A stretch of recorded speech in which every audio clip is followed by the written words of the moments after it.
Wadidaw, udah rame aja nih. Dapat tempat duduk nggak ya? Intip dulu menu-menunya deh. Iya, sampai lupa. Udah pada makan siang belum, Bos?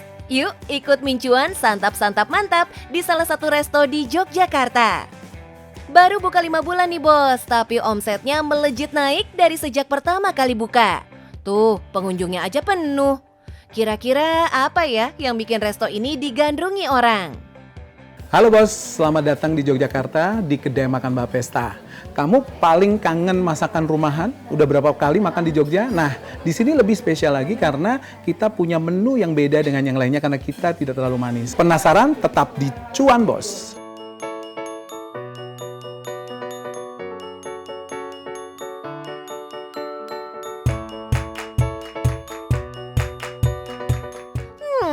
Yummy!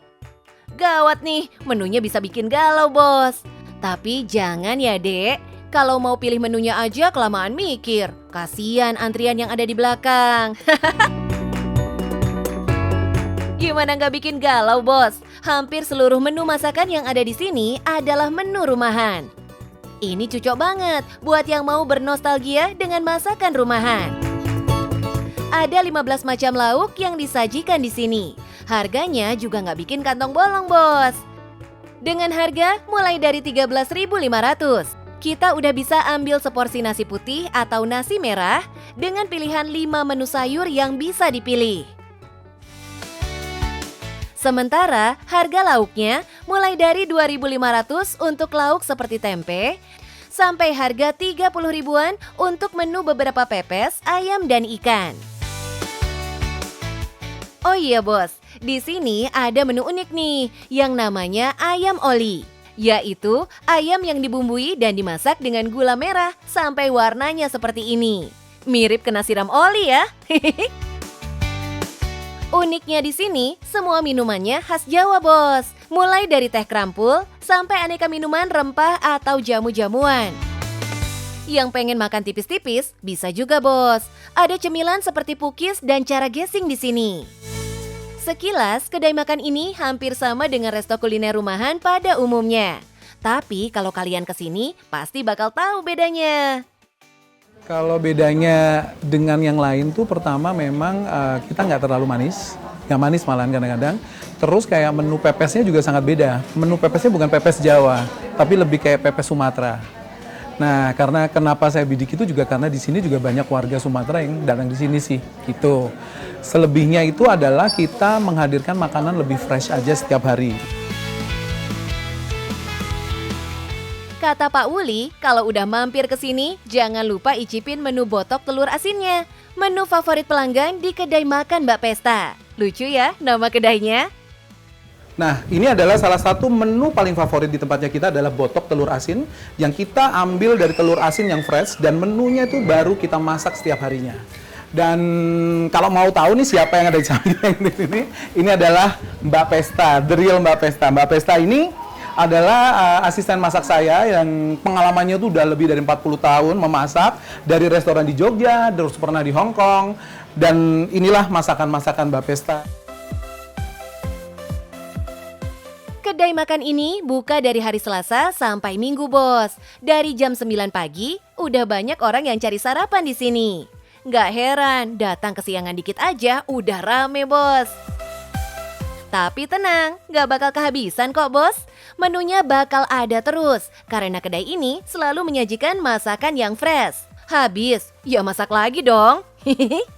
Kenapa saya selalu memberikan masakan atau sayur yang terbaru? Karena saya juga untuk meningkatin pasar yang di dekat rumah saya ini. Jadi semua komoditi sayuran itu saya datangkan dari pasar yang ada di sini di Pasar Pakem. Bos, untuk sebuah usaha, 5 bulan rasanya kayak baru kemarin ya. Tapi surprisingly, omsetnya no kaleng-kaleng loh, Bos. Dari awal buka, Pak Uli menggait para food vlogger untuk mempromosikan kedainya. Ternyata triknya jitu banget. Dari bulan pertama hingga saat ini, omsetnya naik terus. Target marketnya Pak Uli adalah keluarga yang punya potensi membawa jumlah orang yang banyak dalam setiap kedatangan. Sekali datang bisa 4-7 orang. Alhasil, ratusan porsi pun ludes, Bos. Kalau untuk di weekday Mbak, itu tuh bisa sampai 150 sampai 200 porsi. Nah, kita pernah weekend tuh ngehit 600 porsi. Nah, itu memang, ya tapi memang agak keteteran ya, tapi ya happy problem lah. Jika satu orang pengunjung menghabiskan sekitar 50 ribuan, maka dalam sehari kurang lebih ada omset masuk sekitar 7,5 juta sampai 80 juta, Bos. Kalau per bulan bisa tembus ratusan juta, Bos. Mantap! Sejak masih bekerja di perusahaan, Pak Uli sudah punya cita-cita membuka kedai makan. Bahkan saking niatnya, Pak Uli mulai ngumpulin modal sampai dengan peralatannya sejak 5 tahun lalu, Bos. Pertama ini saya sudah siapkan 5 tahun yang lalu, di saat saya resign dari perusahaan saya sebelumnya. Nah, setelah saya meyakinkan itu adalah di saat badai layoff di mana-mana, Mbak.